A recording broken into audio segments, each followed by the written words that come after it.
I'm back. When we last left our superhero dangling.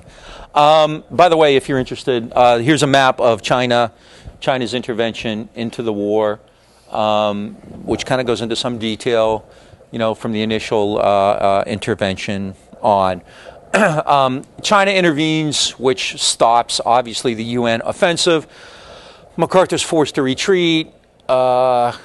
Comes home, all hell breaks loose, accuses Truman of being soft, and goes public and everything else.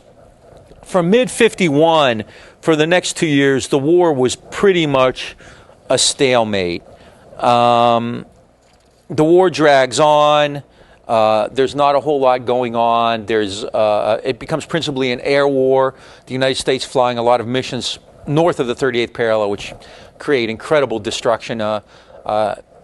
Especially in light of Vietnam, not a whole lot is known about the Korean War, but it really was catastrophic. I mean, billions of dollars in damage, perhaps 2 million people killed, again, mostly civilian, like it would be in Vietnam, and especially those last 2 years, which were just this pounding. And again, if you've ever seen MASH, actually pretty good historical account of the war.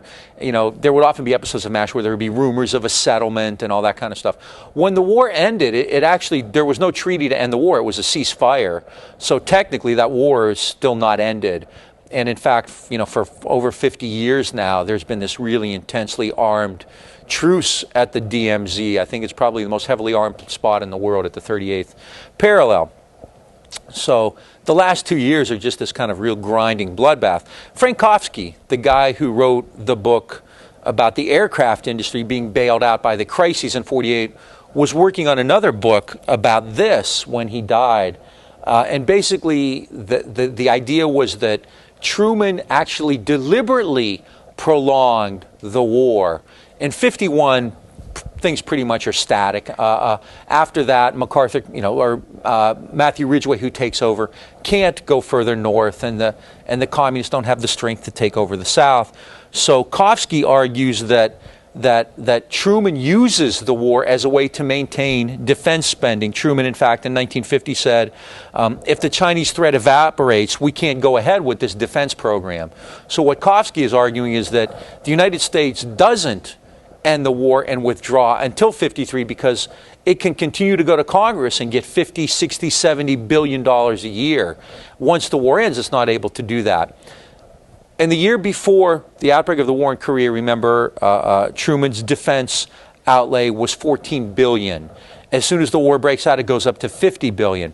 From 50 to 53, defense expenditures are in the 50 to 70 billion dollar range. This is a staggering increase, right? What Kofsky is arguing, and what other people have actually suggested, this isn't some crazy conspiracy theory. It's not like documentarily proven, but it's certainly worth pondering, is that it was in the interest of the U.S.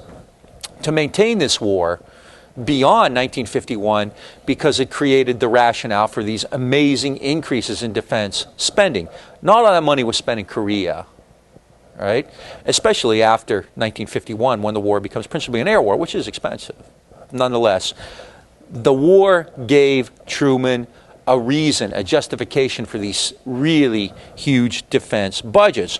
Once the war ended, the defense spending went down to somewhere in the 35 to 40 billion dollar range. Now, one way of looking at that is this massive demobilization, right? You go from 70, pretty much almost 50%, from like 60, 70 billion to 35 or 40 billion. So on one hand, you say, oh, there was a big demobilization. But keep in mind that the previous peacetime budget before Korea was 14 billion. Now the peacetime budget is 40 billion. So you're looking at a threefold increase in peacetime defense spending. That's another way to look at it, which is really tremendous. And this is what NSC 68 calls for, isn't it? This sustained program of military spending as a national economic strategy. So in this first engagement of the Cold War, it actually becomes a hot war in Korea, and it ends in a deadlock. Korea remains divided today. North Korea is one of the creepiest places in the world. I mean, the stories, if you follow the media about Kim Jong-il, Kim Il-sung's son, it's pretty scary. I mean, this guy really has created this amazing, wicked cult of personality, which is really kind of creepy and frightening. And now they have nuclear weapons and incredible poverty and famine and so forth. So This is really one of the vestiges of the Cold War that hasn't been settled yet. It's funny, isn't it, maybe just to me, but Bush always talks about invading Iraq, and he always says, and we've put a damper on proliferation. You know, Saddam Hussein had, I forget what they were called, the missiles, which had a 93-kilometer range. No, not the Scuds, the other ones. Whereas North Korea actually has nuclear weapons. And I would think that in terms of proliferation, that would be a graver threat. So Korea is still very much with us. That's the first armed engagement of the Cold War. It takes place in Asia, and the United States actually fights against the Chinese. Now, for China, this is a major accomplishment. The Chinese stand up to the most powerful, military power in the world, the United States, and they're able to do quite well. I mean, they push the U.S. back.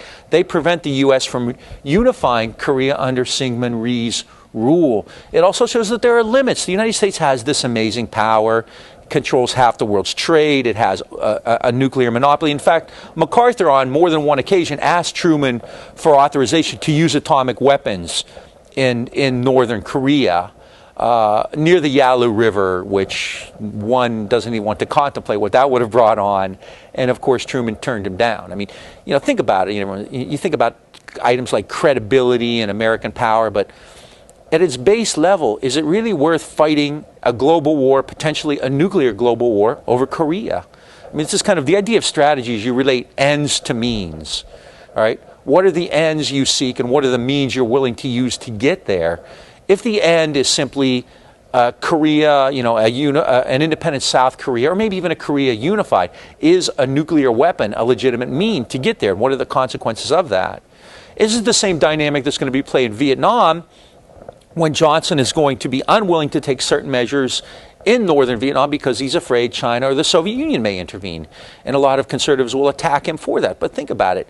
Is it really worth going to war against the Soviet Union over Haiphong Harbor, right? So these are this is what Truman's thinking of. So when MacArthur asked for authorization for atomic weapons in the North, Truman flat out says no. Everyone else in the military said no as well. I mean, do you really want, China sent 500,000 men in. If China wanted to, it could have sent 20 or 40 times that number in. And MacArthur, perhaps legendary, but Lyndon Johnson claims that he visited MacArthur shortly before he died in 1964. And MacArthur, as Johnson's leaving, grabs his hand and says, "Lyndon, stay out of Vietnam. Remember, no land war in Asia." Basically, the idea there is their manpower resources are so grand that they could overwhelm the United States. I mean, Korea, Vietnam, China, you're talking literally hundreds, when China's in play, hundreds of millions of men. And the United States cannot do that. They can't sustain that kind of effort. They can't pay for it. And even more than that, they can't endure those kinds of casualties. In the Vietnam War, the U.S. lost 58,000 people, which was stunning. And if you've ever seen The Wall, it's incredibly powerful. The Vietnamese probably lost 2 or 3 million. Oh, a land war against China? I mean, China has 1.2 billion people now, right? At the time, they had 800 million. So, with 800 million, how many volunteers can you send? Hundreds of thousands. So the idea there was to keep it limited, all right? To keep it limited. And so America, limits there are exposed as a result of that. It can't do more. I mean, Truman got attacked. He got vilified for it. Truman sold out China. Truman lost China. Truman didn't do enough in Korea. And, and I'm not a big fan of Harry Truman by any means, but realistically, the military basically, did what it could do. And when MacArthur came home and attacked Truman, it was actually military guys who came to Truman's defense. Omar Bradley in front of Congress says this is the wrong war in the wrong place at the wrong time. Matthew Ridgway defends Truman publicly. I mean, the military rallied behind the commander-in-chief. MacArthur was kind of a lone gun, a rogue. If you remember Ron Conch, it was kind of like Oliver North, how North became this hero for, basically violating the Constitution. And a lot of military people were really offended and appalled by that in the same way as MacArthur. So this is the first really armed conflict. This is a hot war in the Cold War. And the U.S. is faced with its own limits, its own, kind of political mortality, so to speak. It's still the most powerful country in the world, but there are limits to what it can do. And it's strange that it would find that out in Korea. One wouldn't expect that to have happened, but in fact, that becomes the place where the U.S. understands for the first time its limits. Any questions? All right, I want to shift again to back to American policy, and there's actually a shift here. I've been talking about the Cold War, and the president throughout the early years of the Cold War was Harry Truman from 45 to 53. But in 1952, he's terribly unpopular. The Korean War is going badly. So he really stands no chance of being reelected. The Democrats approached General Dwight Eisenhower, who at the time was the president of Columbia University, and asked him to run for president. And then the Republicans approached Eisenhower and asked him to run for president. Both parties wanted Eisenhower to run for president. Eisenhower picked the Republicans because he was more of an economic conservative and had some issues with the New Deal. So Eisenhower runs for president and wins easily. The Republicans ran a really harsh campaign against the Democrats that year. Richard Nixon was the vice presidential candidate for Eisenhower.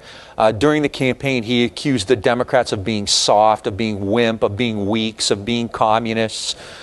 Nixon was, along with Joe McCarthy, one of the real leaders of the Red Scare. He attacked the Democratic candidate, Adlai Stevenson. He said he was a graduate of the Dean Acheson College of Cowardly Communist Containment. And this is really a cheap shot. I mean, Acheson was hardcore Cold Warrior. Truman was hardcore Cold Warrior. Adlai Stevenson would have been a hardcore Cold Warrior. But it was a cheap shot, but it worked. And I mean, Kennedy will turn the tables in 1960 and pull a lot of cheap shots on Nixon when he defeats him. So it all comes out. What goes around comes around. So the Republicans accused the Democrats of being wimps, of being weak. They lost China. They weren't willing to win in Korea, that kind of thing. And so Eisenhower becomes president. He's a general of the Army, a five-star general, clearly understands issues of war and peace as well as anybody in the country does. His Secretary of State is also very well known, a man named John Foster Dulles, D-U-L-L-E-S. It says Eisenhower and Dulles up there on the outline.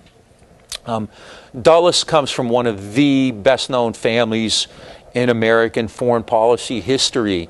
His grandfather was a man named John Foster, who had been vice president he'd been Secretary of State under maybe Grover Cleveland, one of those guys in the late 1800s. His, I believe, father-in-law was Robert Lansing, is that right? Who was the Secretary of State in World War I. Dulles, his family, his brother was the director of the Central Intelligence Agency, Allen Dulles, really well-known family.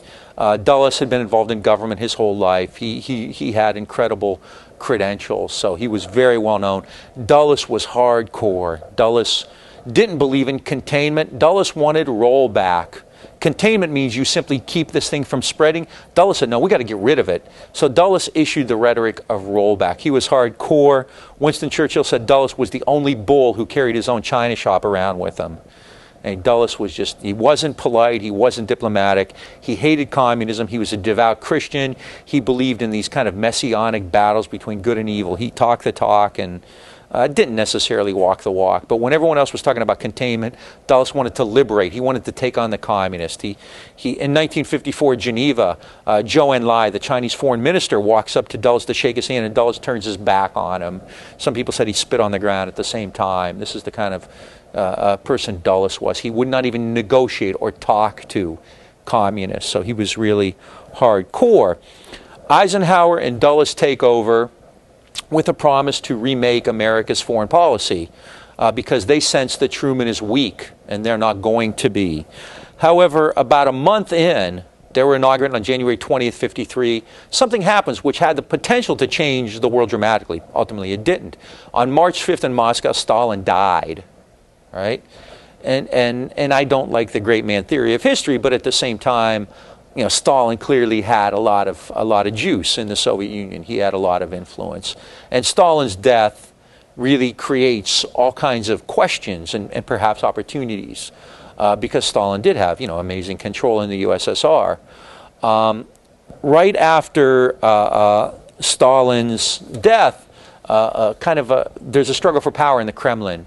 And there are about 3 or 4 different people vying for power, including Nikita Khrushchev, who will eventually take over, Georgy Malenkov, and Lavrenti Beria, who was actually in charge of the secret police under Stalin. They're all kind of struggling for power. The first thing they do is declare kind of a softening. So the Soviet Union says, we're going to have a policy of peaceful coexistence. We want to talk with you. We want negotiations. And in fact, at home, they also released political prisoners as kind of a sign of good faith. So Moscow is essentially saying, time to chill things out. This Cold War is getting dangerous. We're moving into territory that we don't need to. Let's back off a little bit. Dulles says nothing's changed. The Soviet Union is still a heavily armed totalitarian state. It is a grave danger to the U.S. So Dulles is saying Stalin, these guys, it doesn't matter who's in charge. However, Eisenhower decides to throw a kind of an olive branch out. And in mid-April 1953, a month after Stalin dies, Eisenhower gives a speech, a very famous speech called A Chance for Peace. And in it, he says, Stalin's death is a real opportunity for us to get along, to change the way we operate in the world. And he issues these famous words, beautiful rhetoric. You've probably all heard it. This is Eisenhower in April of 1953, based on Stalin's death, saying, it's time for us to back off because we're driving toward war. We have this, we're creating a really dangerous world. And Eisenhower, this is Dwight Eisenhower, he says, every gun that is made, every warship launched, every rocket fired, signifies in the final sense a theft from those who are hungry and are not fed, those who are cold and are not clothed. This world in arms is not spending money alone. It's spending the sweat of its laborers, the genius of its scientists, the hopes of its children. This is not a way of life at all in any true sense. Eisenhower concludes, he says, very famous line, under the cloud of threatening war, it is humanity hanging from a cross of iron. Beautiful rhetoric. I mean, just brings tears to your eyes. Here's Eisenhower saying, we're spending all this money and we're driving toward war and we should be building schools and hospitals instead. Beautiful. What an amazing, sentiment. I mean, there's birds are chirping and flowers are springing up and the sun comes out and everything is right with the world, Except it didn't really make a difference. Just a few days later, Dulles gives a speech which is really hardcore and bellicose. And he says, we are not dancing to any Russian tune, as if the Russians had the power to make the Americans dance to any kind of tune at all anyway. All right? And he says, in the Soviet Union, the vast power is possessed by men who accept no guidance from moral law. This current group in D.C. is similar to Dulles. They're always talking about evil, right? There's evil. And Dulles talked about all the time morals and evil and that kind of thing, right? So Dulles is saying, I don't care who's in charge of the Soviet Union. Stalin, Khrushchev, they're all the same. It really doesn't matter. So any opportunity for kind of a rapprochement, a peaceful coexistence, goes by the wayside. Dulles and then Eisenhower, after throwing out this olive branch, after throwing out this trial balloon, essentially go back to their old way of doing things. They continue to expect the worst. And in late 1953, they announce a new doctrine for the United States, called massive retaliation, right? Instead of having a large standing army which can fight against the communists, right, like NATO, right, the United States is going to do something a little bit differently. They're going to get more bang for their buck. They're going to save money. Eisenhower's concerned about the defense budget, especially after those major budgets, those massive budgets of the Korean War. So he and Eisenhower announced they're going to have a policy of massive retaliation, which means that if the Soviet Union gets aggressive, if they mess around, what's the U.S. going to do? It's going to retaliate massively with what? Probably nuclear weapons, but with air power in particular. And the Air Force gets a lot of money from Eisenhower, and the Army actually gets cut, which really pisses them off because Eisenhower's one of theirs, right? So this policy is called massive retaliation. The idea there is that the United States will respond with massive force via air power, potentially nuclear, if the Soviet Union gets adventuresome. This is announced in a document called NSC 162/2, National Security Council Paper 162, second draft /2. But I'm going to read a part of it because it's kind of interesting. If you read it in total, all right? Because on one hand, it says the U.S. has to be prepared to inflict massive retaliatory damage. It can be either retaliatory or deterrent. We can either attack them to deter them from doing something, or we can attack them as a retaliation for something that the Russians have already done. However, if you read NSC 162/2, it's based on the idea that this isn't likely to happen. It's based on the idea that the Soviet Union is not going to act recklessly. So what they're doing is building this worst-case scenario, even though they concede in the very same document that the Soviet Union is not going to do this. This is what NSC 162/2 says. And it's boring diplomatic language, but it's worth saying. The USSR does not seem likely deliberately to launch a general war against the U.S. during the period covered by current estimates through mid-1955. The uncertain prospects for Soviet victory in a general war, the change in leadership, satellite unrest, and America's capability to retaliate massively make such a course improbable. Similarly, an attack on NATO countries or other areas which would be almost certain to bring on general war in view of U.S. commitments or intentions would be unlikely. The Soviets will not, however, be deterred by fear of general war from taking the measures they consider necessary to counter Western actions if they view them as a serious threat to their security. I don't want to have to repeat that. What does that statement say? I mean, what is that language? This is a document announcing that the U.S. is going to respond massively to Soviet aggression. But what is the analysis? What's the scenario here? What are they expecting? It's not right. I mean, look at the words there. Does not seem likely, right? Uncertain prospects, the change in leadership, satellite unrest, America's capability to retaliate massively, course is improbable, all right? Unlikely. I mean, look at those. That's, in diplomatic language, that's very strong.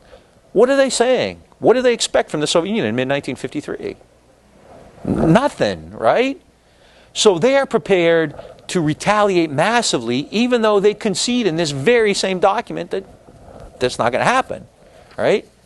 So this is really striking. And again, it speaks, I think, to this whole concept of what the Cold War is about.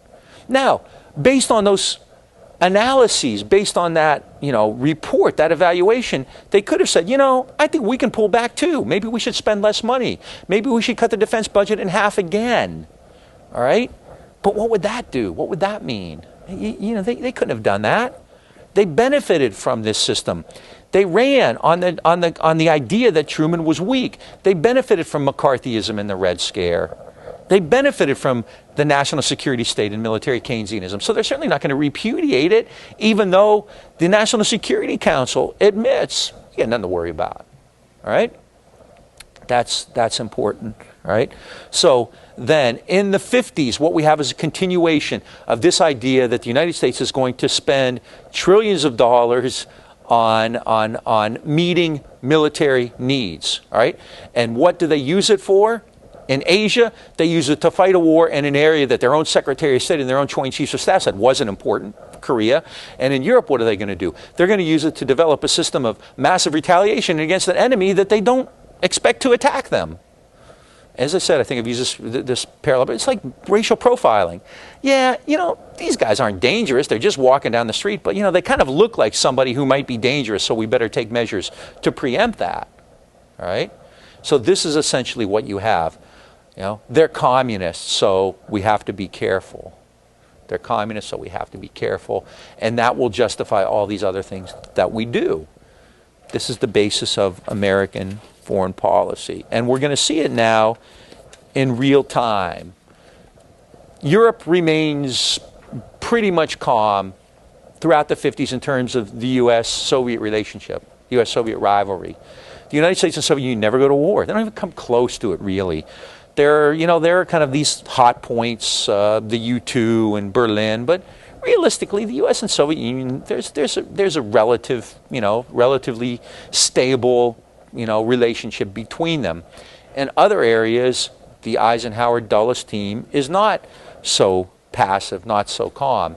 In fact, Eisenhower and Dulles move away from this policy of containment and liberation, which they talk about a lot. And actually, the real, if you look at Eisenhower and Dulles at that time, the real characteristic is actually covert operations in non-major areas. They continue the rhetoric of conflict with the Soviet Union, with the communist states, and that remains a continued justification for the national security state, for military spending, for the open door. And in the period after World War II, you have this continued expansion of American trade. 50% after the war ends. That goes down, of course, as the other countries rebuild. But, it remains incredibly powerful. I mean, throughout the 50s, one of the major U.S. goals is to continue to get dollars into the hands of other countries. And so first you do it through the Marshall Plan after World War II, and then you do it with NSC 68 and the Korean War, and then you continue massive programs of foreign and military aid throughout the 50s. And if you look at the data throughout the entire 1950s, American foreign and military aid is consistently high. So there's this continued policy of getting dollars into the hands of other countries. What do they do with it? They come back and buy stuff, especially military equipment from the U.S., or they produce military equipment in their home states, which they sell to the United States to get more dollars. Okay? All right? In addition to this, and this is again kind of a product of NSC 68, the U.S. expands the Cold War beyond the initial idea of the Cold War, of course, was Eastern Europe. We have to contain the Soviet Union in Eastern Europe. We can't let them spread beyond that. Then it becomes other areas, Greece and Turkey. We'll spend some money in Greece because we don't want the communists taking over there. Or Iran, maybe we'll make some threats against the Russians in Iran. And then it becomes bigger than that. Korea, which no one ever thought was important, all of a sudden, we're going to fight a war in Korea.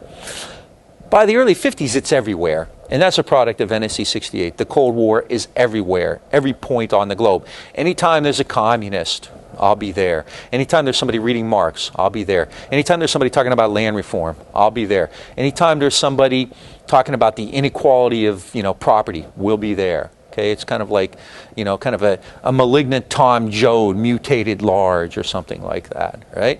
So because of that, Eisenhower and Dulles decide that whenever there's somebody threatening American interests, they're going to be there. And so as a result of that, you see a real flood of covert operations. The U.S. isn't going to fight another war. Korea didn't go over well. Didn't go well. The American people didn't like it.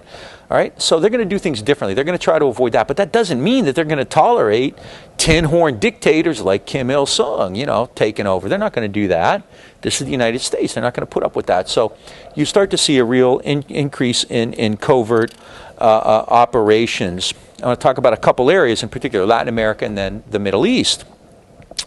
Latin America is interesting because in the period after World War II, which I briefly mentioned last week, there was this brief democratic flurry, and you had trade unions and reformist governments and things like that, but that didn't last long. And as part of the NSC 68 world, Latin America falls in with that. George Kennan visited Latin America. He didn't really know much about Latin America, but he visited there. And he said, communists have to be kept out of power. And Kennan can be maddening because sometimes you quote him approvingly, and other times you think, this guy's a nut, right? Well, Kennan in Latin America didn't really understand Latin America.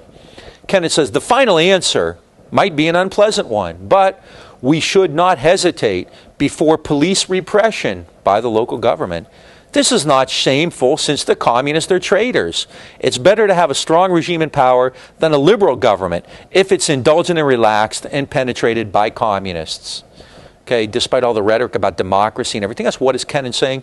We want strong men in power. If they have to restrict civil liberties, if they have to use repressive measures, that's okay. And the U.S. has never hesitated doing that in Latin America. We've already talked at great length about that. Remember the famous, sure, he's a son of a bitch, but at least he's our son of a bitch. Actually, a quote which I like even better than that came from Thomas Mann, who was the State Department's expert on Latin America. And Mann said, I know my Latinos. They only understand two things, a buck in a pocket and a kick in the ass. Right? This is from the American expert.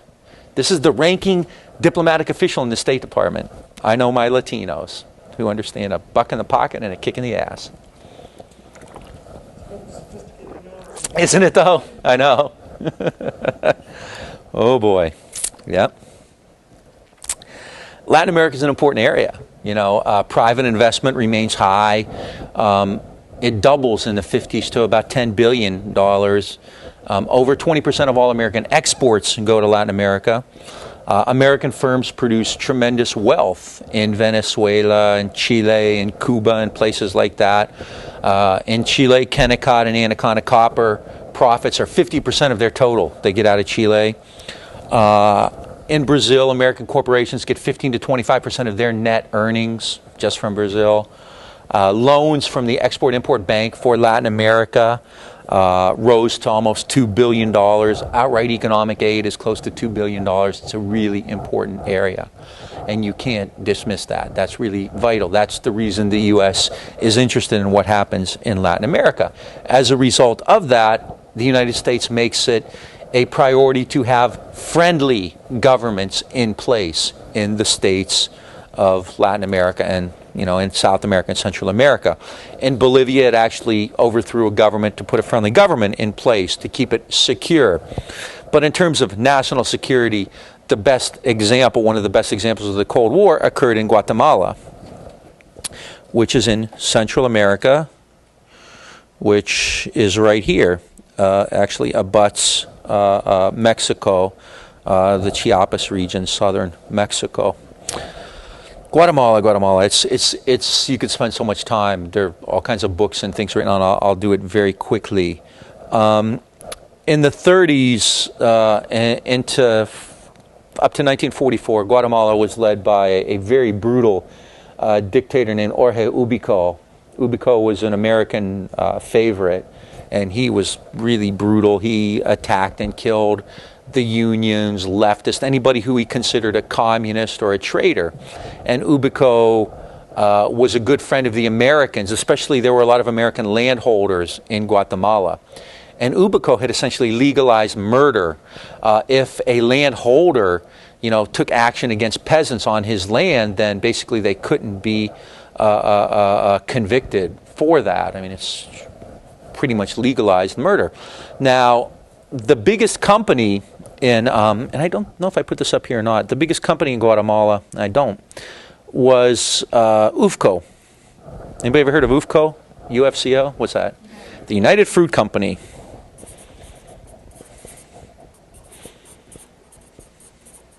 I hope my Spanish, does anybody know Spanish? What's el pulpo? The octopus. It's close. I was worried I'd do it wrong. United Fruit was called El Pulpo, the octopus, because they owned everything. They were all over the place. They like tentacles all over the place. Ufco was the biggest landholder in Guatemala. All right? And they had really close relationship with Ubico. But in 1944, Ubico was kicked out, and a guy named Juan Jose Arevalo was elected president. Arevalo was not a communist, but he was a mild reformist. And he got some laws passed to increase minimum wage and allow workers to organize, all right? So when the United States looks at Arevalo, who's talking about we need better wages, the workers need to be treated better, what do they initially think? He's a communist, right? Arevalo doesn't make any big changes, but he clearly gets the attention of the U.S., which essentially ignores Guatemala. When Ubico's in power, they don't have to. Ubico's doing their bidding. Ufco's down there. There was a guy beginning in the late 1800s into the 1900s who became kind of the banana man of Central America. His name was Samuel Z. Murray. And I believe he was the founder of United Fruit. And from that point on, there was a real stable relationship there. The Central American states were basically run by people who were on very good terms with American banana interests, especially fruit interests. From time to time, as we talked about, the Marines would intervene if somebody like Sandino or Farabundo Martí was causing trouble.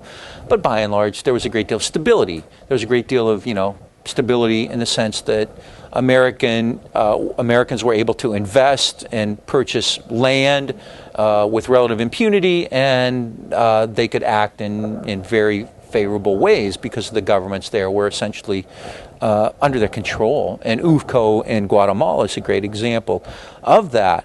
Ufco is the biggest landholder in Guatemala. They don't like Arevalo. The idea of taking land away from wealthy landholders, especially wealthy American landholders, and giving it to the peasants is very problematic. Remember the whole 40 acres and a mule kind of thing.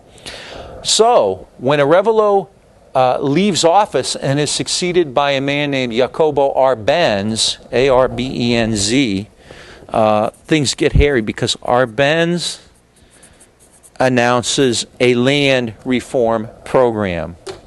He's going to take land from the rich and give it to the poor, right?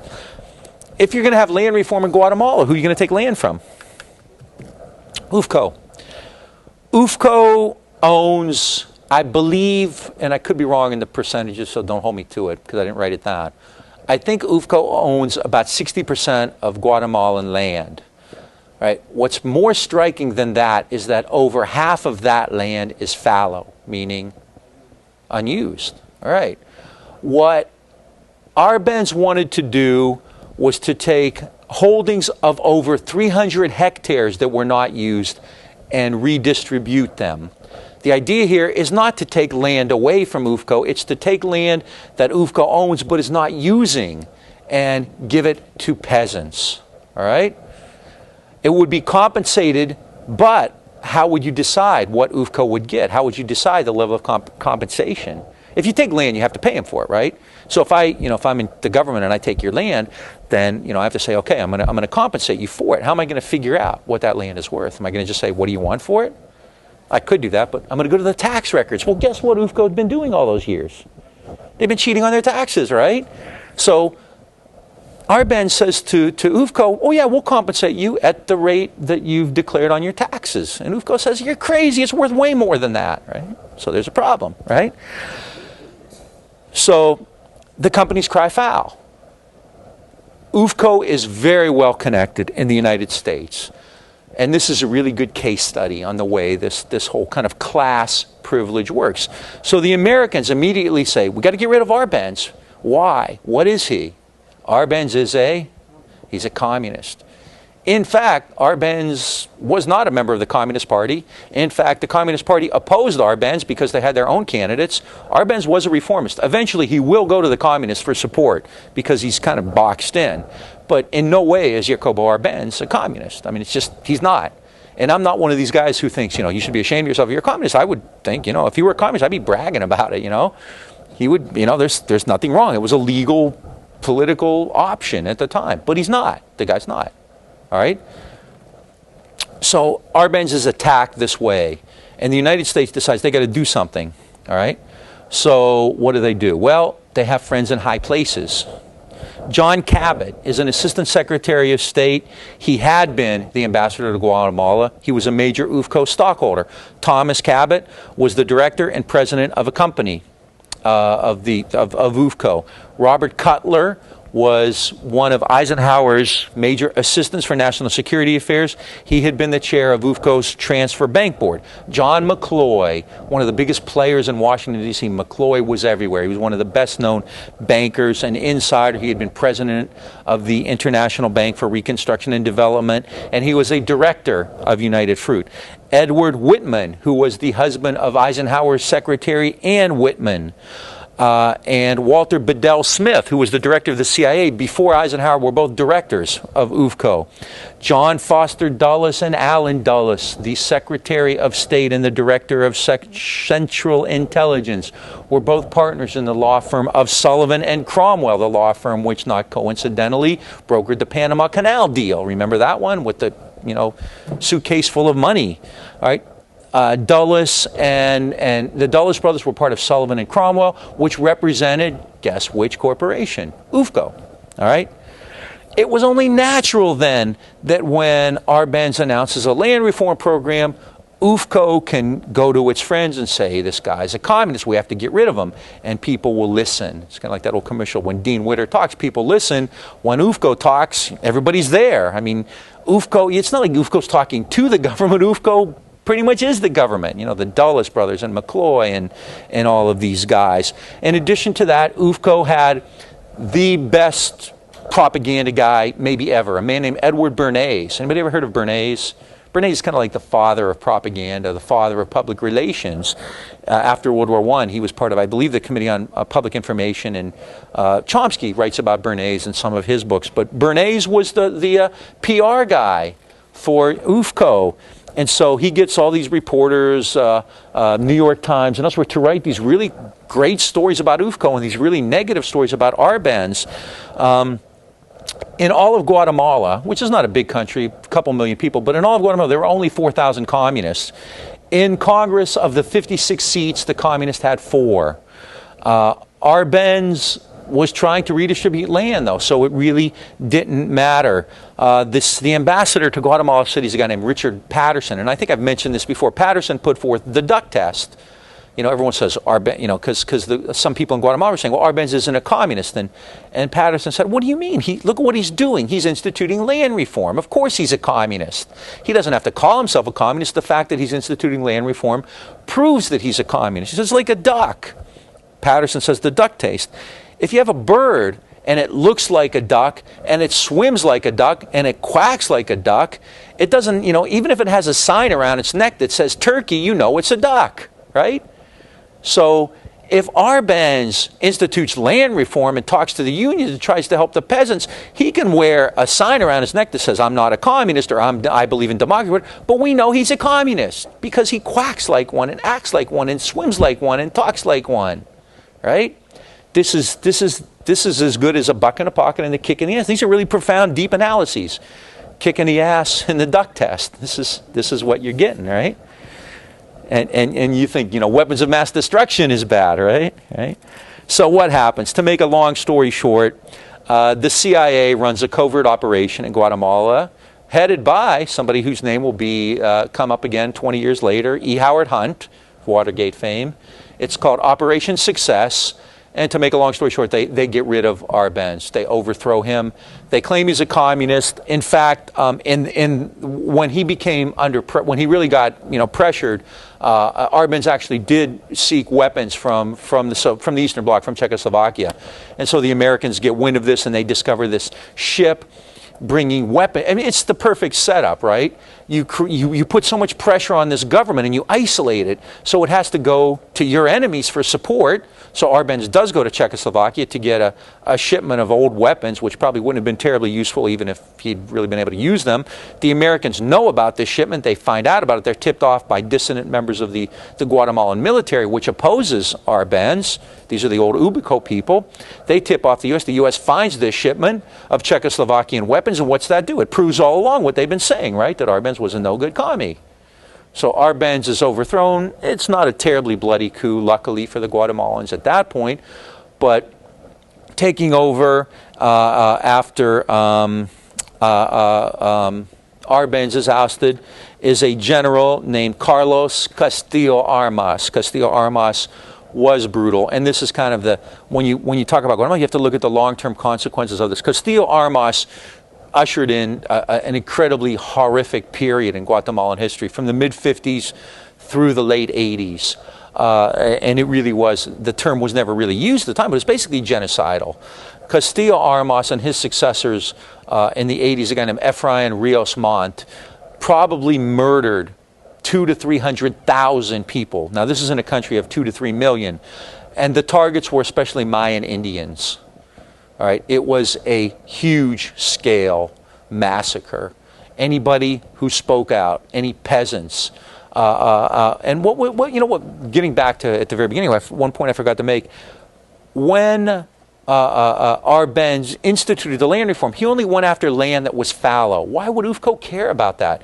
Why would Ufco care? It owned 60% and 50% of the Ufco land was unused. What's the point of that? It's actually far more cynical than that. Why do you care?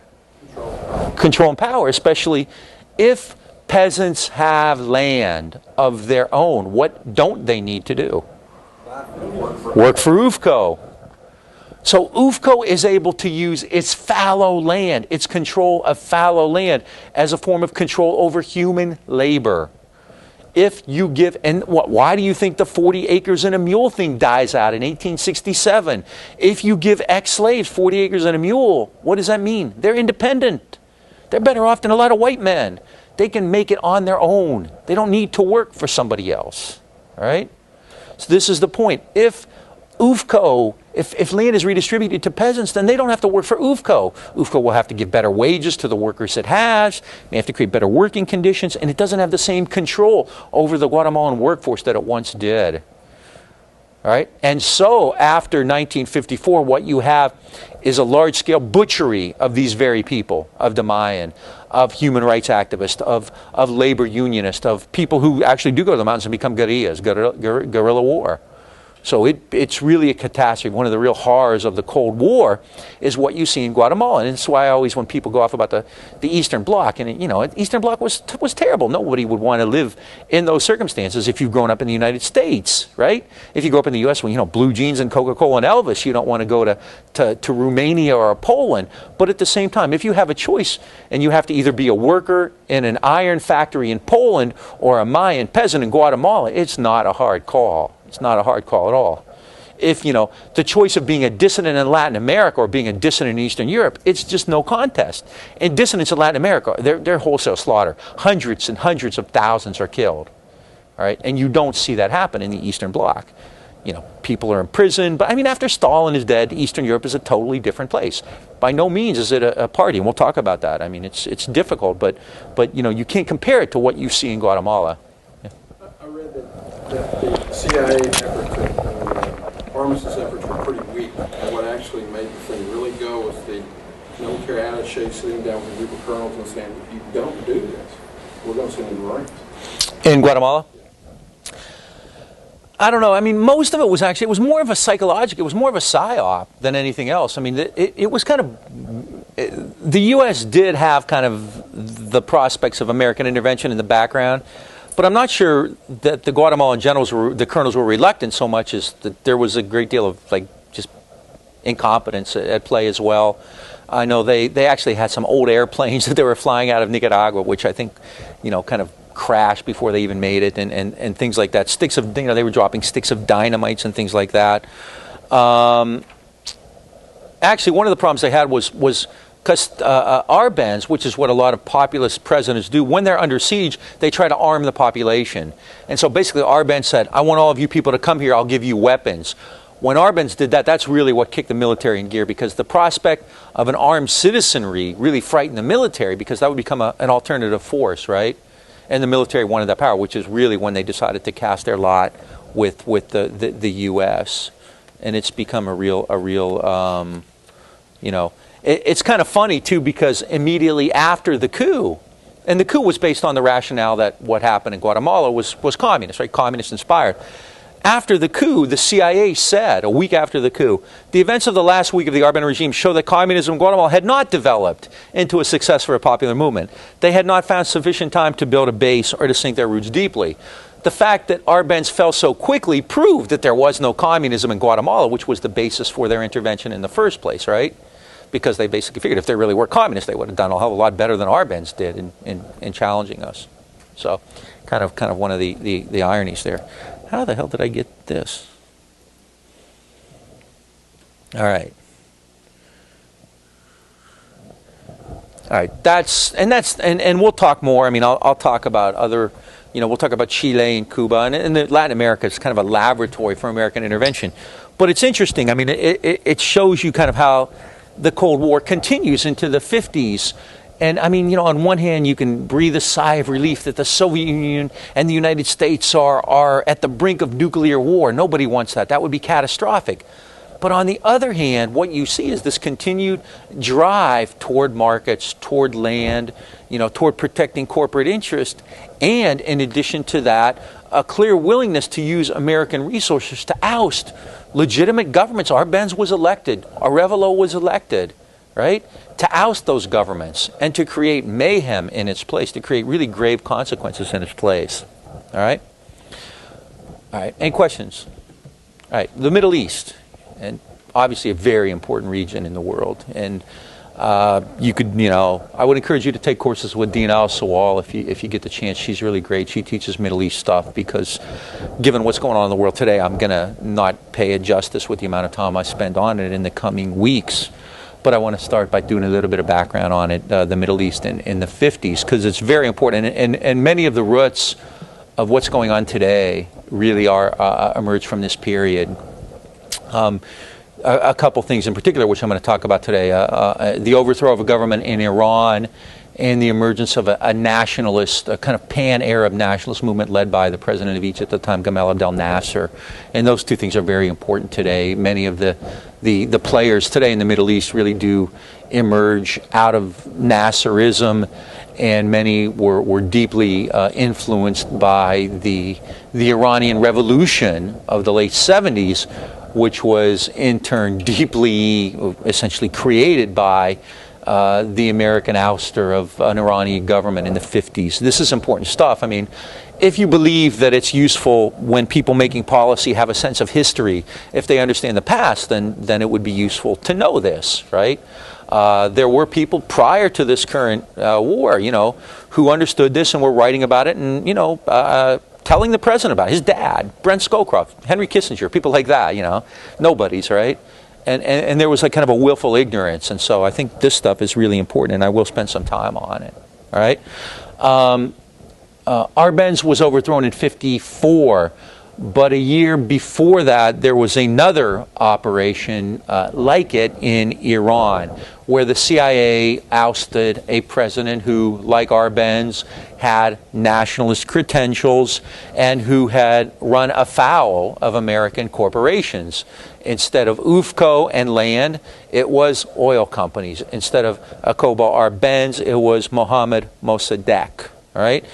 This is just a map of the Middle East, which you should take a look at, especially nowadays. Everybody should know something about this region. Obviously vital in terms of petroleum resources, no doubt about that. Controlled in large measure by the British and the Americans. Iran, the biggest country, big oil producer, the biggest oil producer. I believe at the time Iran was a bigger oil producer than Iraq. I'm not sure. Saudi Arabia has always been the largest and remains so today, still by a fairly wide margin, I believe. An incredibly important area with not only resources but access through the Suez Canal to trade with Europe. I mean, it lets you bypass Africa and cut from the Mediterranean straight down through Suez. So it's also an important area if you fight a war. That's an important area for shipment of troops. So I mean, the Middle East is vital in terms of transportation, trade, and of course petroleum. Most importantly, in addition to that, shares a border up here. Well, this is a newer map, but with the Soviet Union, this would have all been the Soviet Union at the time, and then right there with Europe through Turkey at the Dardanelles. So it's really an important area. I mean, that goes without saying. All right, and this is Iran.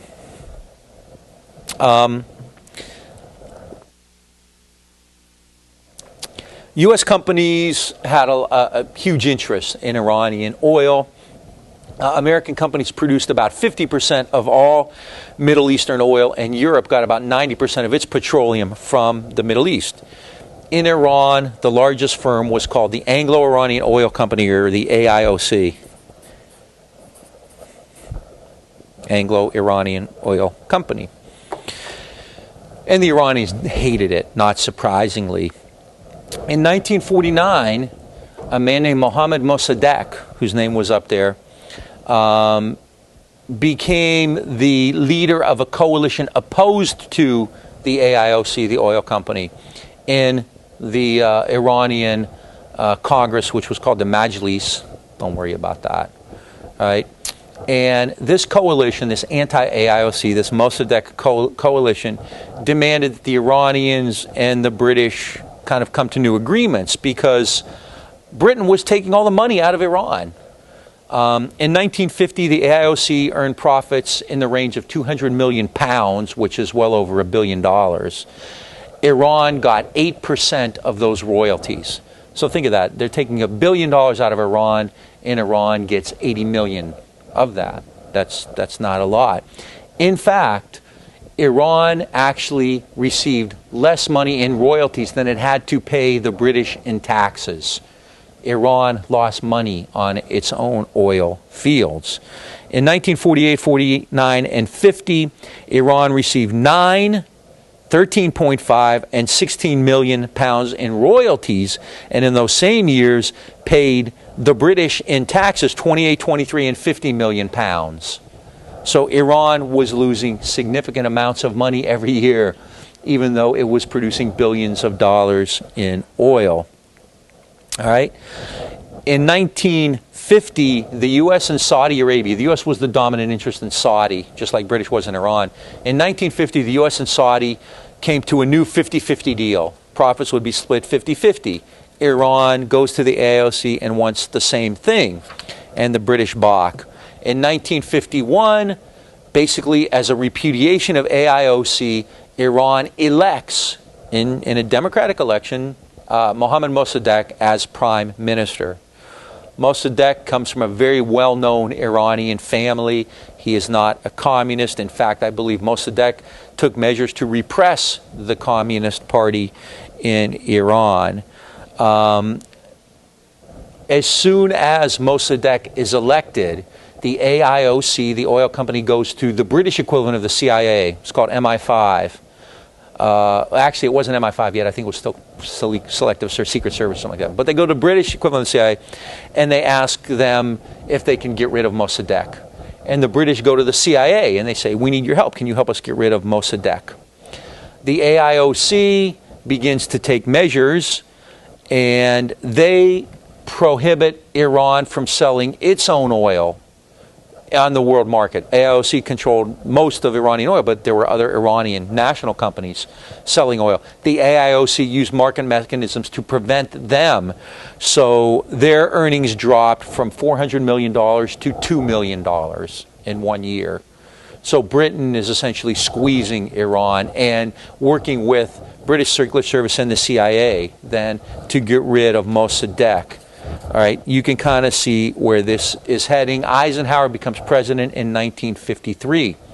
Eisenhower said, if I had $500 million to spend in secret, I would spend $100,000 of it on Iran right now. Instead, they sent Teddy Roosevelt's grandson, Kermit Roosevelt, to Tehran as part of a CIA working group. They make contacts with the opposition, the Shah of Iran's family. The Shah had been in charge of Iran before Mossadegh. The Shah's son, Reza Mohammad Pahlavi, who is the heir of the Peacock throne, works with the CIA. They conduct basically a PSYOP, a psychological operation. They did this both in Guatemala and Tehran, where they would have these radio broadcasts announcing that a major invasion was taking place and da-da-da and all this kind of stuff. And people were too afraid to do anything. Mossadegh, instead of calling the military in to fight against the coup, basically says, I don't want people dying. I don't want blood on my hands. So he resigns. He's kept under house arrest for the rest of his life. And the coup succeeds, and the Shah of Iran takes over. And as in Guatemala, begins a bloody reign that lasts 25 years with, who knows how many people repressed and killed and jailed and everything else. But oil money flowed freely through Iran into American corporate earnings statements. Yeah. Was that the Reza Shah, that guy that they put in power, the guy that made all the Western reforms and stuff? Was that the guy that the U.S. What do you mean? But you have touched the thing. What do you mean Western reforms? Like he did all the stuff in Turkey where I think they outlawed he eventually was overthrown by the Ayatollah. Well, the Ayatollah overthrew the Shah. No, the guy in 53 is the same one who was overthrown in 78. Yeah, he was there for 25 years. He had a secret service called Savak, which really was dreaded by Iranians. I've kind of skipped a lot. Just like they called Arbenz a communist, Mossadegh got the same treatment, both because he was trying to nationalize oil and because remember when Arbenz is isolated, he actually tries to purchase weapons from Czechoslovakia.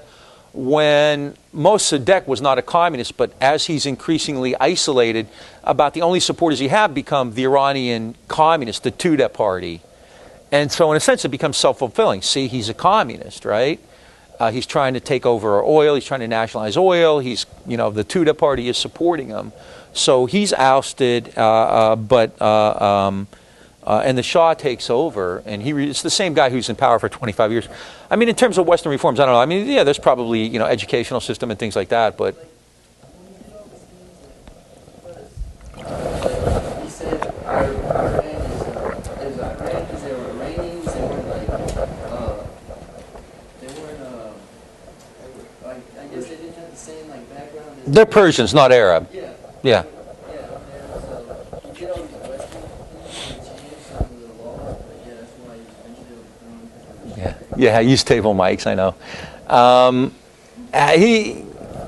I mean, I don't want to kind of spend a lot of time, and I'm not an expert in Iranian history. You have anything to add to this, or you want to touch the mic? I mean, everybody's views are different about, what the Shah really did, but I don't believe at all in the fact that, I mean, I don't know, like when you were saying that, it was bloody and he came over, and it's easy to say now when we have the Ayatollahs in power that the Shah wasn't as bad as we thought he was, but when you look at really what happened, he really helped. I mean, that's like, he was saying, he really tried to install infrastructures and really tried to develop the country and bring it out to, modernize it.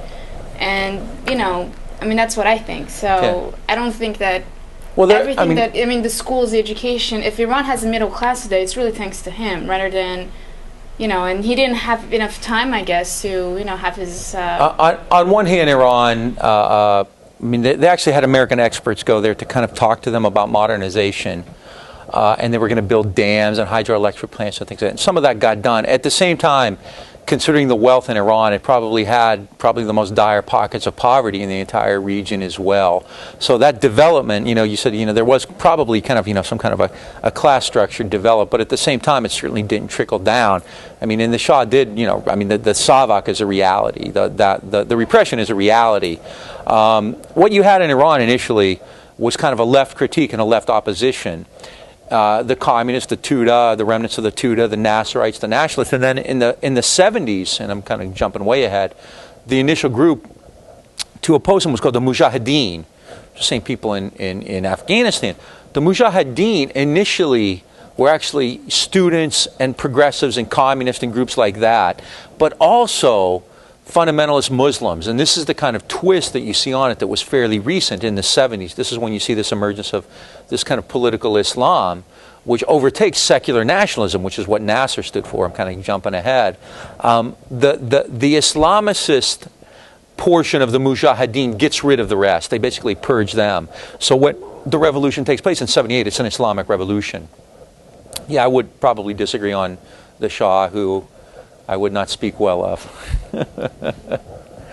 And he was a huge recipient, the biggest recipient in the Middle East of American weapons, for instance, huge army, and a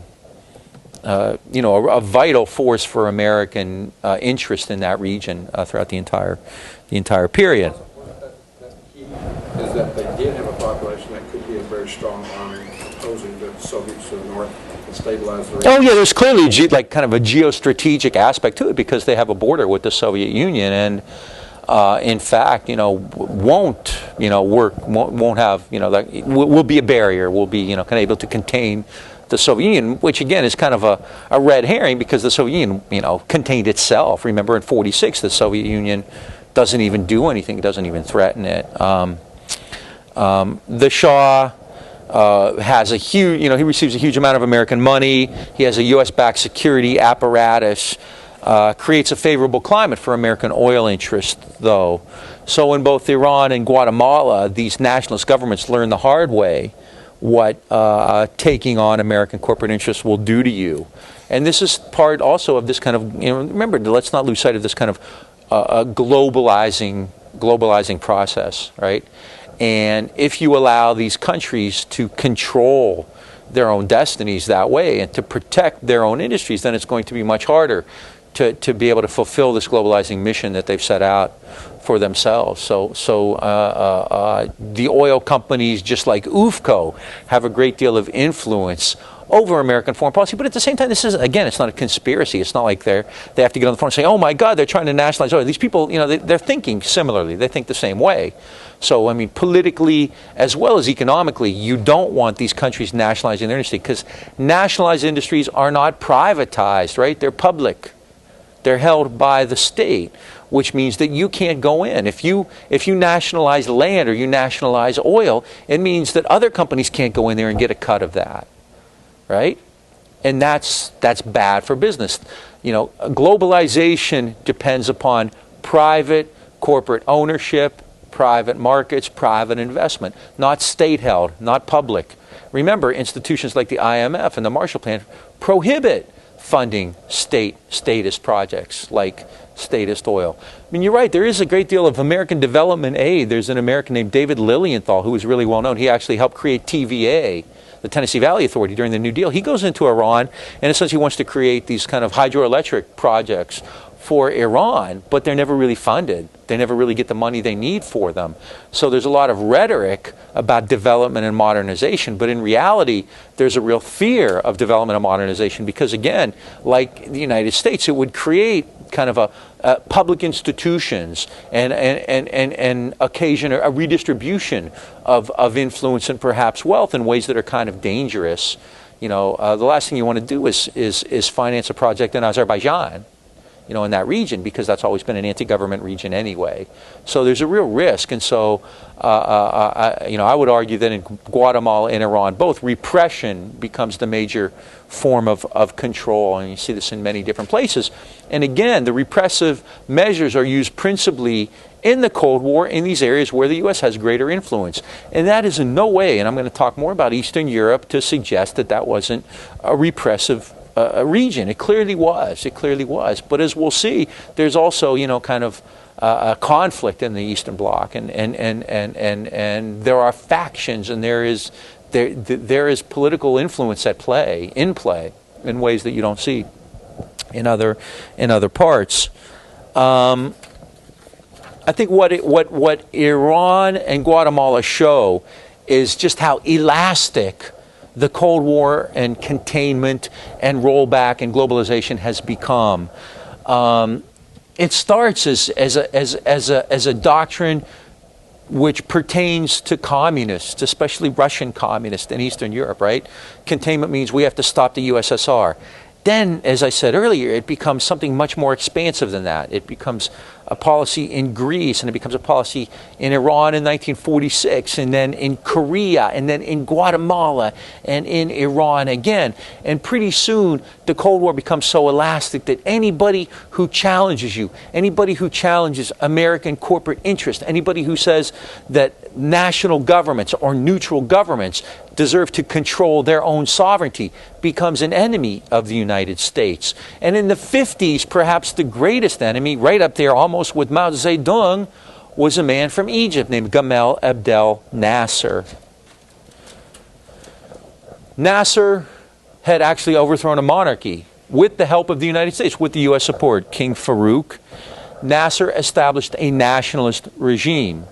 The Americans were initially optimistic that Nasser could modernize his country. See, one of the problems you have is with dictators is that essentially, and we've talked about this at the very beginning, the very first class, right? You want countries to modernize.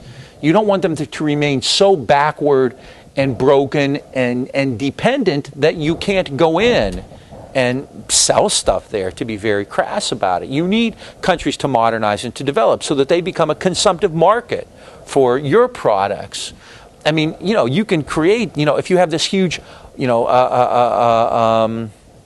productive capacity to build hydroelectric plants and to build airstrips and to build all this other stuff, then unless the state that you're acting with is modern enough to absorb that, it does you no good. Which is why, in the third world, what is the major American export? Is it hydroelectric plants? It's weapons. Because you don't need to be modernized to get weapons, do you? No. Anybody can pick up a gun and shoot it. Anybody can learn to drive a tank, right?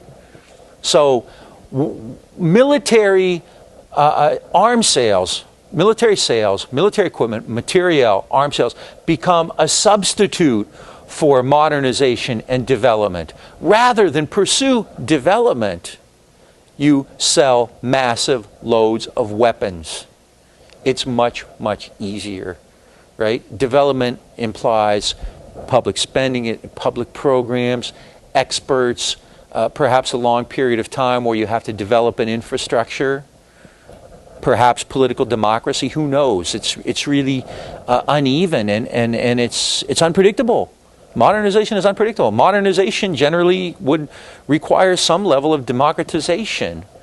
So instead of doing that, you go through the lip service and the rhetoric of it. You maybe, go through the form of, but in reality, what do you do when push comes to shove? You want markets? We'll sell you guns. Guaranteed markets, right? And you don't, and anybody can absorb that. The poorest regimes in the world have the biggest armies, right? Look, Korea, we were talking about that earlier.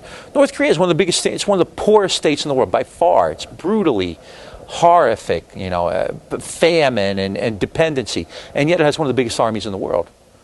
Right? You don't need to modernize to absorb weaponry. The United States understands that and becomes the biggest arms seller in the world. All right? So, yeah. At this point, mid-50s, is the Soviets able to export very many weapons, or are they still? Eastern Bloc. Yeah. I mean, well, they're exporting, but they're also creating their own production in each of these countries. I mean, Eastern Europe is pretty heavily industrialized. I mean, it's not backward. Let's keep that in mind. It's not.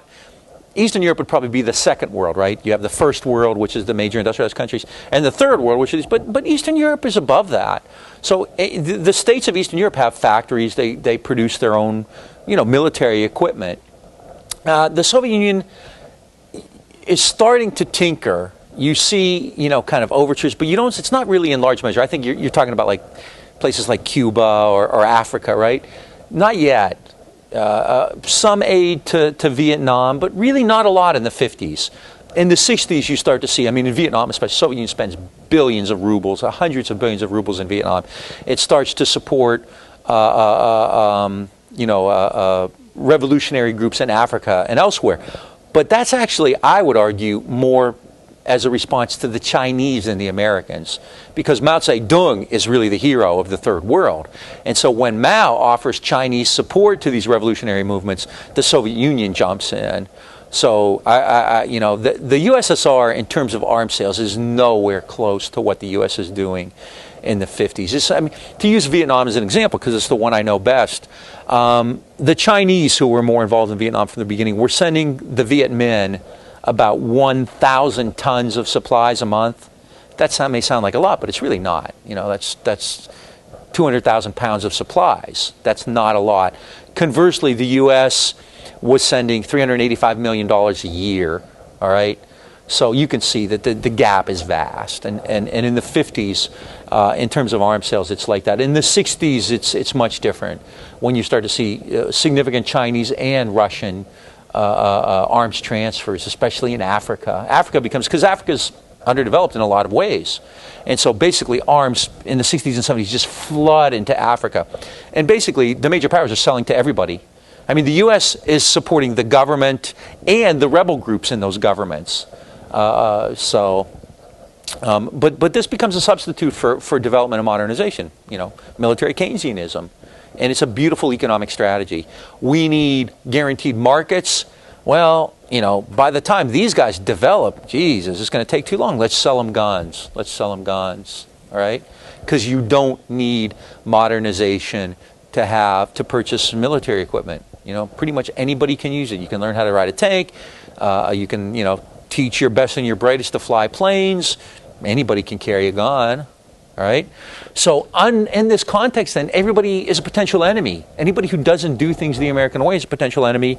And along those lines, Nasser was one of the biggest. Now, as soon as Nasser takes over, one of the big issues in Egypt politics is going to be Suez, the Suez Canal, which I should have had up here. All right? But I did show you in the Middle East map, right? All right? God, my eyes are shot again. I just had it a minute ago. Suez. All right? Suez is not owned by Egypt. Who owns Suez? The British and the French. All right? And Britain had military bases in the Suez Canal. And in 1954, Nasser and the British agreed that there would be a withdrawal by 1956. Okay? Nasser at the same time says, I'm not a communist, I'm not American, I want to be neutral. All right? Nasser is actually one of perhaps the creators of the concept of the third world. kind of a third way. You have the, the Americans and the Western Europeans, and then you have the Soviet Union and Eastern Europe. And these guys are saying, we're third world. We're not part of either of that. We don't want to be part of the U.S. capitalist world. We don't want to be part of the Soviet Union communist world. We want our own sovereignty. We want our own way. Now, the United States, what does it think about that? You're either with us or against us, all right? So in 1955, the U.S., because it didn't like Nasser's talk of a third world or a third way, the U.S. actually created an alliance in 55 called the Baghdad Pact, which included Iraq, which was always an American ally, Turkey, some other countries.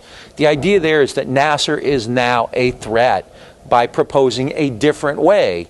This isn't like, if you're not with the Soviet Union, we can live with you. It's unless you're with us, we can't live with you. So it's a very rigid system. So the U.S. sees Nasser now as a threat, all right? Nasser, for his part, is suspicious of the U.S. He knows that the U.S. got rid of Mossadegh. That reverberates throughout the entire region. Everyone in the Middle East is aware of what happened in Tehran in 1953 and will be, and still is today, in fact. All right? So Nasser is aware of that, doesn't trust the U.S. In addition to that, and I'll talk more about this, Israel and Palestine is an issue as it remains today. And the U.S. was always perceived as being on Israel's side, mainly because it was. And so that always is going to raise suspicions in the Arab world because the U.S. is Israel's patron. So in addition to that, Nasser's aware of the Baghdad Pact and doesn't like it. Because of all that, Nasser, like Arbenz, says, I've got enemies. I've got people who don't like me. And so Nasser goes to the Soviet Union like Arbenz did, and he makes a trade. He goes to Czechoslovakia, Eastern Bloc. He makes a trade, cotton for weapons. Nasser was not letting Egypt become a client, but the Americans don't like him. They begin to talk about the Soviet Union and the Egyptians being together. And Dulles, John Foster Dulles, even begins to suggest that the U.S. needs to get rid of Gamal Abdel Nasser. Nasser is a hero in the Arab world. Nasser is a hero in the entire third world. He is not unlike Mao at the time. He would be similar to what Yasser Arafat became in the 70s, or Fidel or Che in the 70s. He was a hero because this guy is standing up to the imperialists. And we'll go with this next time.